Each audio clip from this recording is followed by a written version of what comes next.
It's a pleasure to have the opportunity to speak with Sky Sports boxing commentator Andy Clarke, who, on top of his busy schedule ringside, has recently launched his new book, The Knockout: Sport's Most Decisive Moment. Andy, thank you very much for your time, mate. How are things? Yeah, good. Thanks. Thanks for asking me. I was looking down your guest list, and I feel like I'm in very esteemed company. You've tempted a lot of people I know on. So no, it's good to chat. That means a lot, mate. Thank you very much. And I'm really looking forward to delving into the book. But before we do dive into the book, I wanted to talk about some of your recent assignments. Before the Chris Billam-Smith fight at Selhurst Park, I know you were in Riyadh for the Matchroom versus Queensbury 5 versus 5 card. Saudi Arabia has become a significant hub for sports, particularly boxing. And I think that's obviously due to increased investment and infrastructure. What are your thoughts on the influx of sports and fights in the Middle East? And what I'd like to hear is what's it like to experience a fight night over there?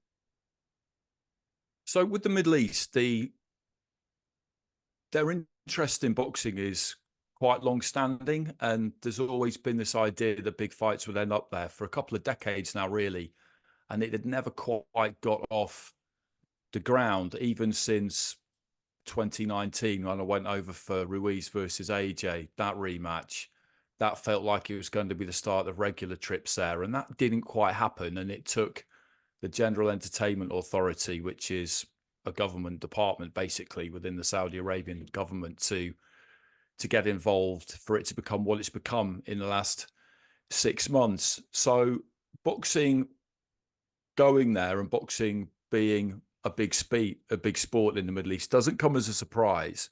The fact that they've committed to it in the way that they have is major, major news, obviously, because the investment is substantial. The plan is long term. They are committed to it. Turkey Al Sheikh, it's something he really, really wants to do. And he seems very determined to follow through on all the plans that he's got. And he knows that it'll take time. And he knows that it won't be easy. And he knows all sorts of things. You know, he's not coming into this feeling like he can just wave his magic money wand and all problems will disappear. He's realistic in terms of the quite unique problems that boxing presents a lot of the time. As for going over there and covering fights, I've thoroughly enjoyed it every time I've been. Everything's in the evening, so you've got the day clear to yourself. Everything's been really well organized. The fights have been good. The cards have been very good. In the arena, I think actually the atmosphere overall has been better than people have potentially or possibly made it out to be. I think at least a couple of the cards, Fury against Usyk and Joshua against Ngannou, they were good, very vibrant atmospheres. And I think a point that's worth making about that is that not everywhere's like England. First of all, people aren't drinking. But secondly, you go to other places in the world and it's not like watching fights here. In Japan, it's not like watching fights here. You know, I've never been ringside in Japan, but you watch it on TV and it's quiet. If you go and cover fights in Europe, it's the same. Fights in Scandinavia, it's quiet. The crowd are waiting to be entertained and then they'll respond. It can be pretty similar to that with some kind of German crowds as well. So, you know, things are different if you go to different parts of the world. Necessarily, it doesn't mean that much. We're not used to it, of course. We're used to raucous crowds. And I do think that that's an amazing thing. And there's nothing better than that big fight atmosphere. But I think you do just need to be aware, basically, that not everywhere's like here. You know, different cultures bring different approaches. But yeah, I've enjoyed it. I've enjoyed going over there. And there's going to be plenty more of it. I'm convinced of that. I'm convinced of that. You know, people in boxing, like we feel like every few years something turns up, which is a bit left field, and we don't feel like it's going to last.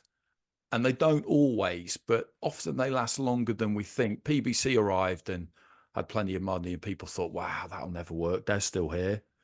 DAZN did the same thing in the USA 6 years ago now. People thought, wow, that'll never last. It was 6 years ago. Now that's a long time. And they've shown, I think, over the last few years that they're definitely committed. So there's generally something. The World Boxing Super Series was amazing. Okay, it didn't last more than, what was it, 2 seasons in the end, or was it 3? But I think it was 2. But it was great whilst we had it. So I think sometimes you just have to enjoy something while it's happening, and just stay in that moment, because Fury Usyk was fantastic. I loved every second of it, every single second of it. Yeah, 100%. And it's great that you highlight the different atmospheres that different coaches bring. I think that's a really interesting point, and I'm keen to experience that at some point in my life, obviously. And what you say about Turkey Al Sheikh is true, and it seems from a boxing fan perspective that he seems to have a real passion for bringing the best fights possible together. Let's move on to the book if we can. And I recently finished listening to the audiobook, and there are several subjects and topics that I'm eager to discuss. You highlight how boxing is one of the most recognizable sports historically, drawing parallels from Froch Groves to the roots of pugilism, with the likes of Appius and Euryalus, and the funeral games of Patroclus, which I thought was a fantastic and engaging listen. You also recalled speaking with Dr. Neil Scott, who described the subject of the knockout as a difficult thing to write about. You spoke to a plethora of insightful interviewees in an array of really interesting and different places. So could you tell me about the journey that this book has taken you on?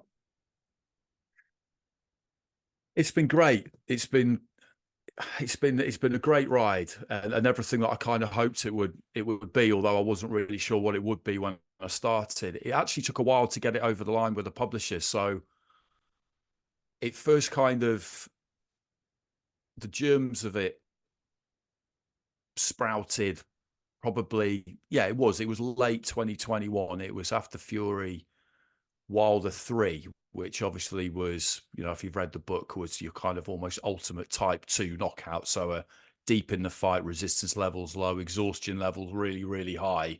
Both fighters in the red, that kind of knockout. And it was just a breathtaking spectacle. And it was after that kind of the idea came, and I teamed up with my now literary agent, and it looked like we were going to get it done with one publisher, and then that didn't quite happen.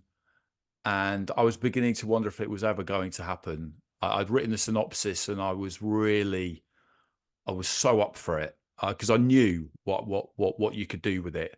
And I strongly suspected that I could get people to talk about it, and that they would have some great stories. And things went quiet for a while. But Melanie never gave up on it. And in the end, she got there, and I got the call late May last year, standing on the pier in Bournemouth doing fight week stuff for Akoli versus Bilham Smith. Amazing weather, great fight week, one of my favorite fight weeks ever, actually. And I got the phone rang, and she said, look, it's happening. And I thought, great. And I'd had that long to think about it that I kind of knew exactly what I wanted to do and who I wanted to speak to ideally. You have kind of like tiers of lists, basically. I did anyway. I had people who I thought I absolutely must get.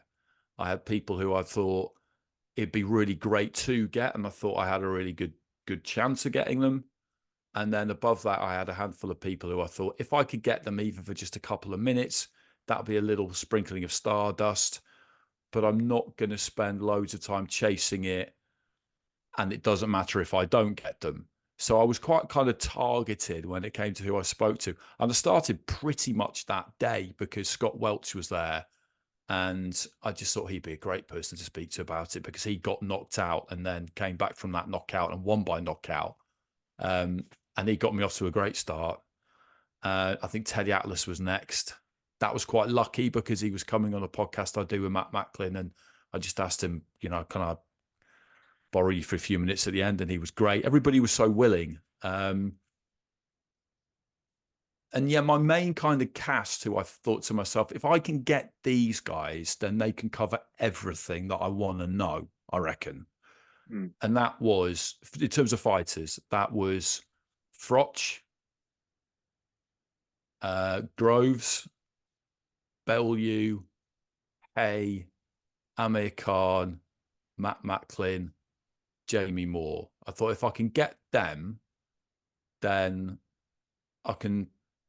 It wouldn't matter if I didn't get anybody else. And even if I get all of them but one or two, I can still, everything that has happened that I needed to talk about has happened to them. Some of them in more than one way, like Bellew's won by knockout at Goodison against Makabu. He got knocked out by Usyk. He was in a fight against Hay where everybody thought he was going to get knocked out, because that was another thing I was quite interested in. And that all happened. I got them all. And I never just assumed that I would. And sometimes they were opportunistic strikes. I kind of got Amir for 10 minutes in Saudi Arabia. I got David Hay for 20 minutes out the back at the O2 one night. And it was a bit like that. You could try and set stuff up. And I did with Tony Bellew and Carl Froch, because I probably knew them best. And Matt Macklin and Jamie Moore. I knew that whatever happened, I would definitely get those guys. But they're busy, you know. Fitting stuff in isn't all that easy. And then in other cases, it was just pouncing. So I managed to pounce on Deontay Wilder for literally 3 minutes, which was great because that was that little sprinkling. But it just took me in all sorts of directions I wasn't necessarily expecting at times, because I didn't really know what people would tell me. I had no preconceived ideas or notions of what people would say or how much they would want to talk. And I think I say right at the very start that my kind of credo for it was that there could be no bad answers, because I got some really short answers but really interesting answers. You know, what do you remember about this and that? Nothing. I got that quite a few times. I had so many questions for Bellew about getting knocked out by Usyk and the way he behaved in the ring afterwards, with the interviews with Andy Scott and all the rest of it, because it reminded me of something that Floyd Patterson had said about the feeling of being knocked out. And I was just about to unleash it all, and he said, I don't remember. I don't remember coming out for the seventh round. I remember coming out for the seventh round and then being back in the dressing room and my wife was crying. But that's a great answer. You know, he couldn't tell me anything, but in a way that was even better than if he'd been able to describe it. And Neil was great, Neil Scott, because getting that medical perspective was really interesting, because he could tell me neurologically what happens when you get punched in the face, get punched on the jaw, and you get knocked out, the transmission of force and where it goes into your, you know, around your jawbone, essentially into your jaws, into the base of the top of your spine, the base of your skull. And if it's too much, you shut down. And that's what getting knocked, that's what being unconscious is. But he was also quite clear that as for why some people seem to be more difficult to knock out than others, and as for why some people seem to recover or come round from a knockout really quickly, whereas others don't, and as for why some people seem to be able to get over a knockout and get back in the ring and show no real ill effects from it, and others don't, he didn't know. And nobody knows, and you never could know. That's just all down to an individual's physiology, was what he said. And that's why he said right at the beginning, it's a very difficult thing that you've chosen to write about. And he was really, really interesting. When I see him now, which I do a lot, we'll compare knockouts that we've seen recently. And it's almost like you're talking in this, you're not talking in code exactly, but you know, he'll say to me, yeah, he was one punch away there, wasn't he? I was halfway into the ring. Yeah, he was one punch away. That could have been a really bad one, because he can see a knockout coming in a way that very few people can, because of his medical expertise, but also his experience around ringside. You know, he knew, for example, when Mark Jeffers scored that savage knockout a few weeks ago, as soon as his opponent pulled off down the ropes with his chin quite high and Jeffers stepped out and cocked that right hand, he just said to me, I knew immediately that if that lands, that's a knockout. So stuff like that was great. And talking to them about what happens when you get buzzed, as they describe it, that twilight zone of being hurt, that was that is an absolute madness when you talk to them about that, and the fact that they're able and willing to fight on without even remembering anything, and they're able to do it effectively. That instinct and autopilot and muscle memory is mind-blowing stuff, to be honest with you. And how willing they are just to have that, you or me attitude, that mentality where, yeah, it could be me, could be me. I need to be real. I have to admit to myself that it could be me, but it's not going to be me. There's this kind of like mental gymnastics they have to pull off just to get in there in the first place. It was, yeah, that's a really long answer No, to your it's perfect. question, but it was, yeah, I enjoyed it so much. And with the contributions I got, I'd walk away from, like, Hay, for example, I don't really know him particularly. I mean, he sees me around and he knows who I am. And I think what counted with him, and say with Amir again, who I don't really know particularly, and Ricky, who I honestly, I don't really know. But again, they kind of know me or know of me. I think they all knew that I'm a straight shooter and that I'm just looking to write a good book. And that they kind of trusted that that was what it was about. And it was definitely a subject that appealed to them too. Oh, Ricky, I missed him off my original cast. He was always on that list as well. But with Hay, he just gave me 20 minutes and I basically reproduced the entire thing word for word, because he explained the mentality of being a knockout artist and what it takes and the approach you have to have so well. I was just sitting there listening to it thinking, Jesus Christ, if I can't write a half decent book with contributions like this and like Frotch and Bellew and everybody, then I've really fucked this up. And that was great, because I just thought I've got some really good material to work with. But I quite like to put myself under a bit of pressure. That works for me. And I just thought, yeah, you've got a responsibility to do this properly, because you've got the access, which you shouldn't take for granted. You can get to these people that a lot of other people who may have had this idea, who may be just as good a writer as you, a better writer than you. They might have had all sorts of great things to be able to say. They could have written a really, really good book, very probably, but they haven't got the connections you've got. So don't waste this, basically. Mm-hmm. I just really enjoyed it. Yeah, I really enjoyed it. That most definitely came across in the audiobook, and it's good. I think that's a great point of making out the motivation is a responsibility to the interviewees. And when you say about that fighter's mentality of it's you or me, and it's not going to be me, that was very similar, if I recall, to what Carl Froch said during the book. And whilst all fighters' contributions are significant, was the one fighter who gave you new insights into understanding knockouts?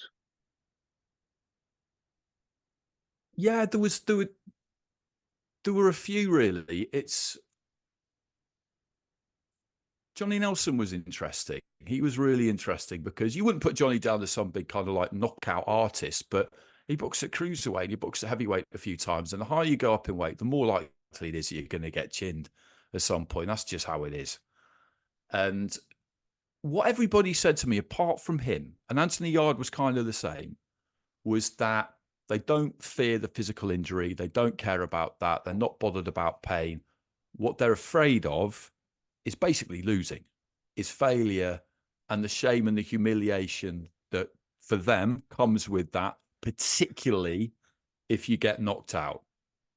But Johnny was different. He just said, listen, that's all about ego. That's all about the ego. The ego can drive you, but it's very fragile. And if it receives a serious blow like a knockout punch, then it can get shattered. And that's the problem with most fighters. They're too much about ego. He said, it wasn't about that for me. I didn't want to get knocked out because I knew that would have a serious impact on me physically. Who knows what it might do to my brain long term. I don't want to get brain damaged. I don't want to be forgetting things by the time I'm in my 40s. I want to live a long and full life. And he says, so I was worried about that. And I would suggest that if fighters aren't worried about that, then they're idiots, because they're worried about the wrong thing. And I wasn't really expecting anyone to say that to me. But they are very willing to admit to their frailties and vulnerabilities, fighters. And Anthony Yarde was kind of the same. He was kind of the same. He said, yeah, you know, it's like, there's nothing good about getting punched. You have to be willing to do whatever it takes to win, but you should be aware that there's nothing good about getting a hiding and being in a war. You need to be able to do it, but you wouldn't choose it because it's not sensible. And another thing that he said to me, Yard, as well, which a few others did, but he kind of went into it more. And I think this is something that people might find a bit surprising, is that I think a lot of the time with elite level sport, people have the idea that the resources and the training and the science and their levels of discipline and commitment are such that you can guarantee a certain level of performance. But you can't guarantee anything. All you can guarantee is that you do your part and train hard. And then when the bell goes, anything can happen, because as determined as you are that you're going to win, so's the other person. As convinced as you are that you're going to win, so are they. As hard as you've trained, you have to assume, so have they. You both think you're going to win, but one of you's going to lose. And they're quite fatalistic about it.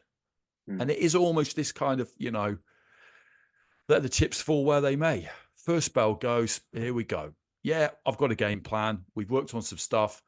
But really, when it comes down to it, you're all kind of winging it. Who can react best? Who can respond best? And just kind of surrendering to that level of, fatalism, I suppose, is something that people might find a bit surprising. As for the knockouts itself, I was a bit surprised as to, I don't know why, but I was a bit surprised as to just how no one can remember getting knocked out. If you get knocked out cold, no one remembers that. Anthony Carlyle feels like he does when he got knocked out by Vasily Lomachenko, but medically, having spoken to a few people, it's very unlikely that he does really. That actually his memories are inserted very soon after the event, but after the event. And that is a fascinating thing. So there's plenty that I kind of suspected that got confirmed, and there was plenty that I had no idea about that I learned about, basically. And the feeling of winning, that's a really interesting one too, because you would kind of assume that it would be this moment of absolute elation and jubilation, this pure adrenaline. There's a film from the 80s, and I tried this out on a few of the fighters, and a few of them had seen it, and most of them hadn't. You're way too young for it, but you might have seen it, called Highlander. And basically what it's about, it's a bit Game of Thrones, but it's about these like set of immortals who just like live amongst the rest of us. But every now and again, they'll run into each other and they have sword fights. And you win by cutting the other person's head off, right? And if you manage to pull that off, it's called the quickening. And what happens is lightning bolts come down from the sky, course into the winner's body. Any glass within 100 meters shatters. It's this massive kind of thing, a bit like... I was going to reference another film that's years and years old, a bit like Ghostbusters, where everything just kind of like channels into that one person. I've always thought it would be like that. And it's not like that. They generally just say, look, it's just relief that it's not me. It's just relief that I've won and it's over. If it was a really hard fight, it's just a relief that it's over and he stopped hitting me, And if you've made all your dreams come true like Bellew did, again, it's just a mixture of things where you're just... For him, he said basically that it was just the relief that all the things he'd been saying that he was going to do, he'd actually done them. And that he wasn't just some, motor mouth, which is what people dismissed him as for a long time. It's, that mix of emotions with winning and losing, I think is really interesting, because you kind of hope, don't you, that these massive moments are just all that they're cracked up to be. And footballers make them sound like they are, like scoring a goal. It sounds like the most amazing thing ever. I've only ever heard a footballer say, like, the feeling of scoring a goal in front of 50,000 people was absolutely just insane. But it's not like that for fighters. It just isn't. Where the human emotion comes through, I could definitely understand that, and it came across. There were a variety of different people from different professions. You know, we talked about the medical profession. You talked to trainers, and they were all relevant to the subject. Obviously, given my career path and my interests, one perspective I found particularly interesting was from a Sky Sports director discussing shot selection during what you called a type 1 knockout, which for those who sort of, say just a spectator or whatnot, it's sort of what you see on your television screen is chosen.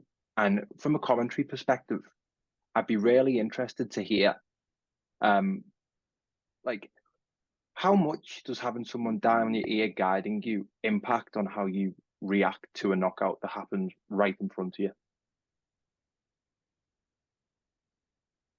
It's a good question, that, because I thought one thing that I was able to do that your average isn't the right word, but not many people do my job, basically. So I've got an angle on it that a lot of people wouldn't have, which is that one, which is having to kind of talk through it and the whole dynamic of it and what's wrapped around it from a TV point of view and how you decide what people see and what they don't see.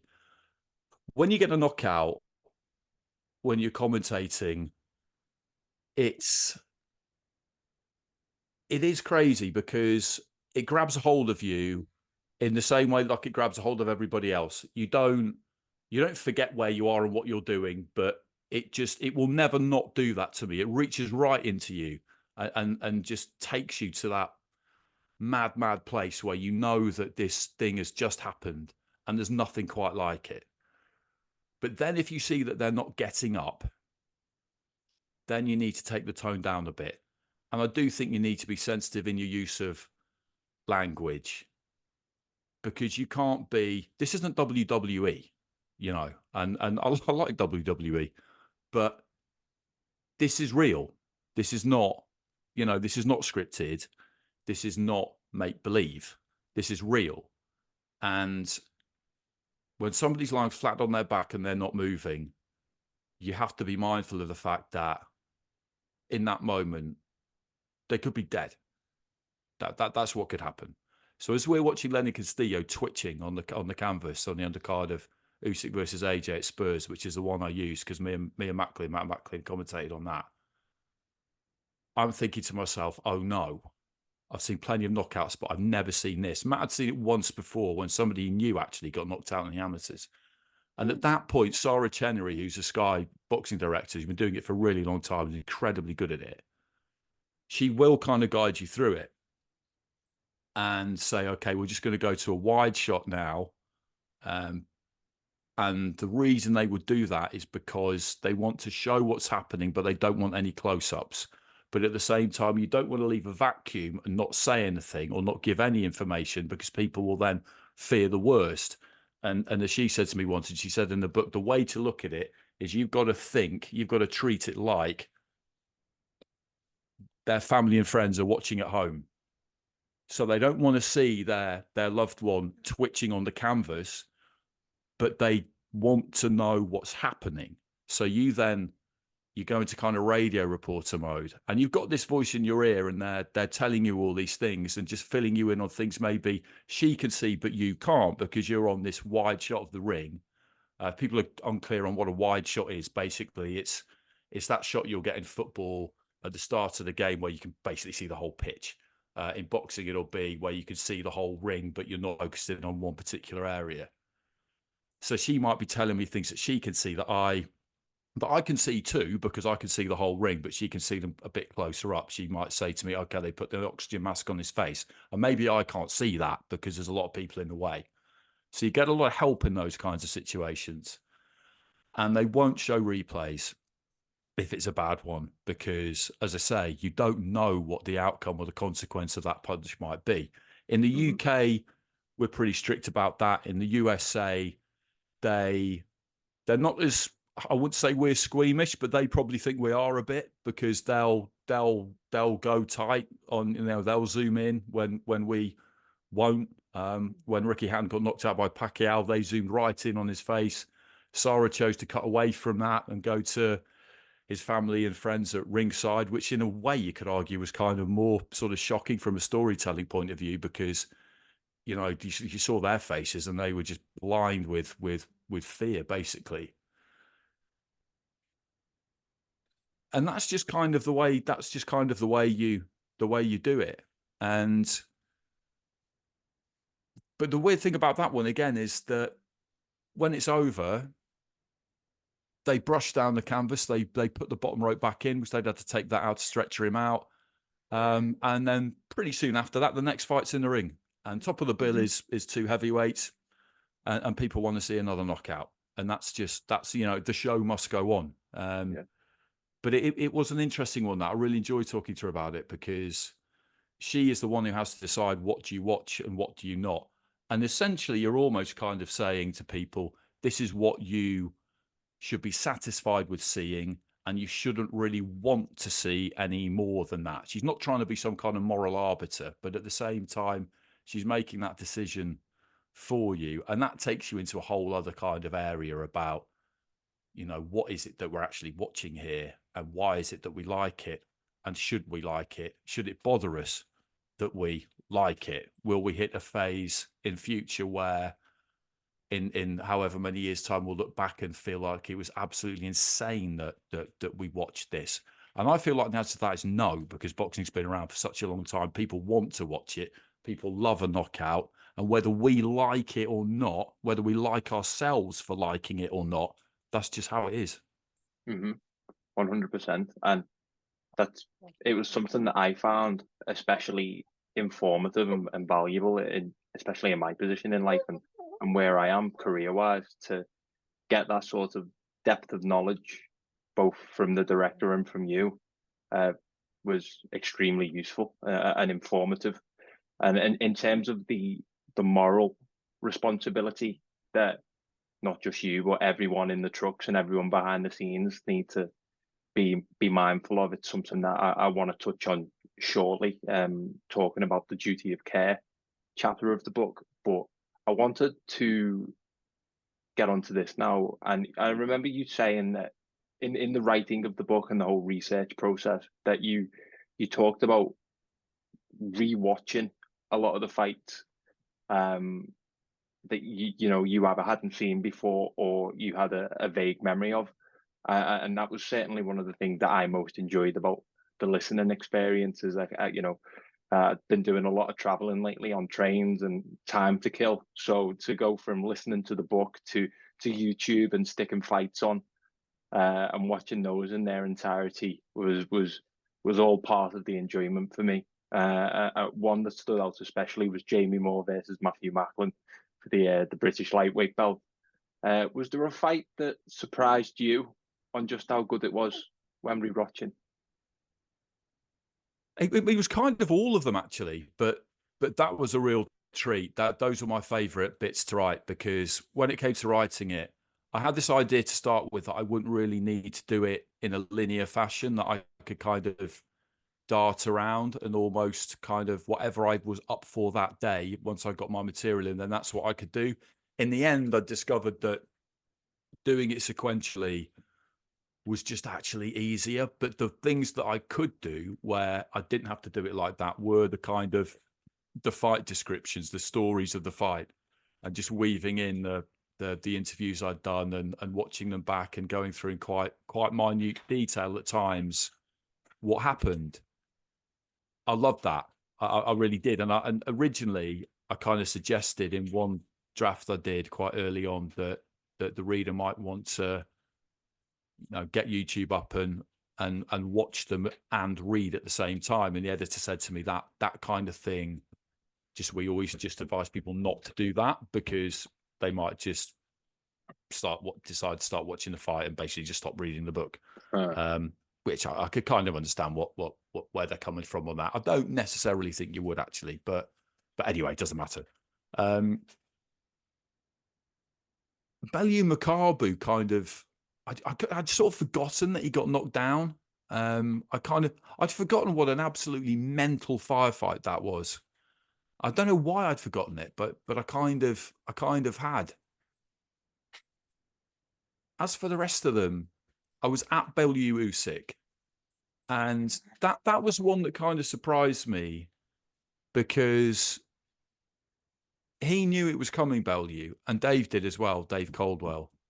They knew that he was gassed. He was absolutely done. That he'd done really well, but Usyk had kept the heat up. He got clipped at the end of the 6th round, and that basically it was over. Mm. But I don't think anybody else did. You know, sat there watching it at ringside. I think Froch said that, yeah, the tide had maybe turned a little bit. But none of us knew that he was just done. And that he was essentially just choosing to get knocked out. That's basically what happened there. Choosing the manner of his exit. So that kind of surprised me. Watching it back, knowing that, just made it a kind of different experience. And I really enjoyed as well watching back Hey Bellew, because that features, although it wasn't a knockout, there's a section in the book I called Dicing with Death, where it's about fighters taking fights where everybody thinks they're going to get chinned or maybe even killed. And Hey Bellew was one of those fights. Amir against Canelo was another one. Jamie McDonnell against Inoue. With Jamie, it was because of what happened at the weigh-in, because he was so weight drained that all of a sudden turned into this pretty horrifying, scary prospect. But watching Hey Bellew back was fascinating. Just watching Hey round after round on one leg in what must have been excruciating pain, just swing, still believing that he could win, and recalling what he'd said to me about what it takes to be in there and doing that. And that was a massive, massive win for Bellew. And he deserves all the props in the world, because, all right, David, snapped his Achilles tendon, and who could ever know that was going to happen? Everybody was saying that Bellew shouldn't have taken that fight, that he was seriously endangering his own health, but he took it anyway, because he thought he could win. And he did win. And no matter how it happens, it doesn't matter, because he put himself in with a chance of doing it when everybody said he shouldn't. But watching Hey just kind of stand there and do that, I was at that fight, and I'd forgotten just what a just crazy spectacle it was, because everybody thought, and I mentioned this, that everybody thought that somebody was going to get knocked out in that fight, and it was going to be Bellew, and he was going to get absolutely mercilessly iced, basically. And we were going to see someone flatten their back out cold, and it was going to be him. And then when that happened to Hey, all of a sudden we're thinking, okay, well, we may well see a knockout. It just turns out it's probably going to be Hey rather than Bellew. Well, that's okay. That's fine. Yeah, as long as someone gets it. That's what people in the arena are thinking at that point. You've got this kind of macabre, almost freak show like spectacle going on, where you've got somebody essentially, like I say, on one leg. So that was a really sort of unique experience. And I think I've forgotten how odd that was until I watched it back. And some of them really did kind of make a shiver run down your spine, because just the pure violence of it. Like Hatton Pacquiao, that is a wild scene. That arena goes crazy when that punch lands. And speaking to Kenny Bayless, the referee, about it as well, that was great, because he said that was one of those fights where the atmosphere was so charged that at the end of the first round, this man of enormous experience was having to just kind of try and dial himself down a bit, because he was too into it. He was too kind of jacked up on adrenaline with it. And there was just something about that night. And when you watch it back, it just comes through the screen at you. It just flies through the screen at you, just how just high octane that whole thing was. But that was one of my favorite things, actually, watching all of that stuff back. I can't think of a single one that I watched back that I didn't just really enjoy, because some of them I hadn't watched for a bit. Quite often with fights that I've been at, it can take me a while to watch them back. And sometimes there's plenty of them I haven't ever watched back. Mm-hmm. But those were, yeah. I mean, they were all just, really fun. Yeah. Off the back of mentioning Kenny Bayless, Bayliss's honesty in the duty of care chapter was really compelling to me, and he emphasised educating the audience on the repercussions of knockouts. You touched on it there with the sort of the macabre freak show, as you say, and the sort of baying for blood of an audience, particularly, especially going back to your first answer, what it's like on a fight night in the UK. What did you gain from speaking to referees, and why was it important to highlight their experiences in the book? Well, because they're the only other person in the ring, and they're the only other person outside of the trainers who can have a real impact on whether someone gets knocked out or whether they don't. And they're in this strange position where they want to prevent unnecessary knockouts, but at times they will have to allow the knockout to happen, because in a lot of instances, the knockout is the natural conclusion to a fight. And they won't ever want to see anybody get knocked out, but it's poor refereeing if you deny one fighter the opportunity to, in some instances, knock the other fighter out by kind of like fudging it and saying, oh, I think the ropes kept him up there, when maybe they didn't, or just buying the fighter a little bit of time somehow because you're a bit worried about him and you think he might get knocked out. You have to, in certain instances, you have to kind of, you have to allow it, basically, and be okay with it. And that's hard because bad things can happen. And Kenny had somebody, Johnny Montantes, died after a fight he officiated. So did Victor Lachlan, another referee I spoke to. And it wasn't their fault. You know, there was nothing they could have done, but it happened, and you feel that responsibility. And that's why they were crucial, because they're closer to it than anybody else. They have to be able to see it coming better than anybody else, but they also have to be completely, not dispassionate exactly, but they have to be very measured in terms of their intervention, because they can't just go diving in, stopping fights every time they get remotely concerned that somebody might get knocked out. That's never going to work. And it's a real responsibility they've got, and it's not one that I would want. It's really not one that I would want.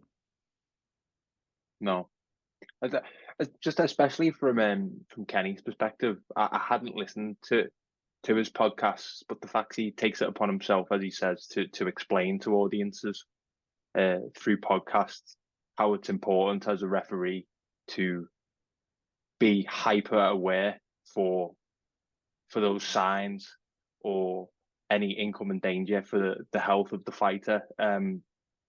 Just again, really insightful and all part of what contributed to the book being a really an education, I would say, and a really insightful listen. The book, as I say, it provides deep insights into the pivotal moments in boxing. And to wrap up, I'm sure there were many light bulb moments throughout the course of bringing the book to life. But what were the biggest things that you learned and taken away from authoring this book on such a definitive subject in sport? I think more than anything else, it's just the fact that if you're going to enter into anything, whatever it is in life, because a lot of the things in the knockout, boxing's a very extreme sport, but it's a very extreme way to live your life. But a lot of things that happen with fighters, and this is why it lends itself to film so well, and all sorts of other things, their lives are actually quite relatable. And the thing that kind of struck me more than anything else was that it is always best to be prepared. It is always best to be aware of what could happen in any given situation. You shouldn't let it stop you going for things and stop you committing to things, but you can't just stick your head in the sand and decide that it can't happen to you. Because I did kind of think that there would be quite a lot of fighters out there who would say, no, I never even consider losing. Why would I ever think about losing? Second place is first loser. I don't even know how to spell the word. It could never happen to me. And some active fighters might say that because that's what they've chosen to stick with as active fighters. And if they do, then I understand that, but I don't believe them. I don't believe that in private they would never think about that. And certainly retired ones, they will say to you, yeah, you have to be aware of what could happen. You have to be realistic. If you think it can't happen, then it's going to happen. Hay said that. He said that about Chris Eubank. He said he didn't think that what happened to him against Liam Smith could happen. And it happened. And now he knows. And that for me was the biggest thing. Just discovering that they have to perform this feat of mental agility whereby they'll use that to fuel them during training camp. That fear, make fear your friend. That Customato quote, fear is like fire. If you can control it, then it can give you light, warmth, heat, all sorts of things. If you can't, then it will burn you to a crisp. Making fear your friend, using that to drive you during camp. You have to be able to do that. You need that. It gives you your edge. And we've seen so many fighters underperform.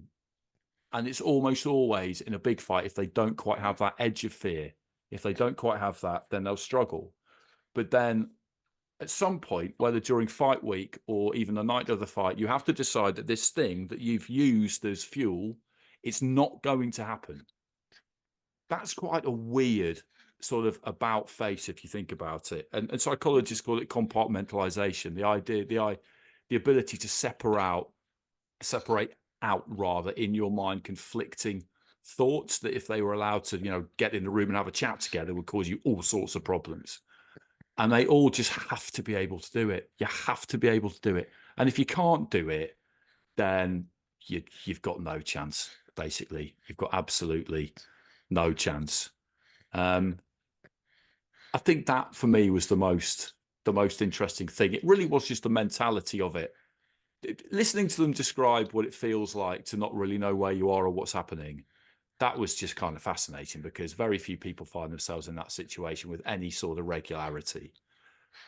But just hearing them talk about what it takes to just get in there in the first place, particularly at that extreme end where you are a fighter who's going to look to finish it inside the distance and you're in with someone who's also looking to do the same thing, you know that the chances are one of you is not seeing the final bell and you're both okay with it. That is, not many people do that, do they? No. Andy, the book was a sensational listen, and I thoroughly enjoyed it. It's been a pleasure to have the time to sit down and pick your brain about it all. And it would be an honor to have you on in future for any other fights that you cover or any other books coming up in the future. It's been a pleasure speaking to you, mate. So thank you very much for your time. No, my pleasure. I really enjoyed it. Yeah, you can get me back anytime you want, and hopefully, maybe next time my wife will be home and she can look after our daughter because I'll be kind of wrestling with her a bit. But she's not been too bad actually. She's not been No too worries, noisy.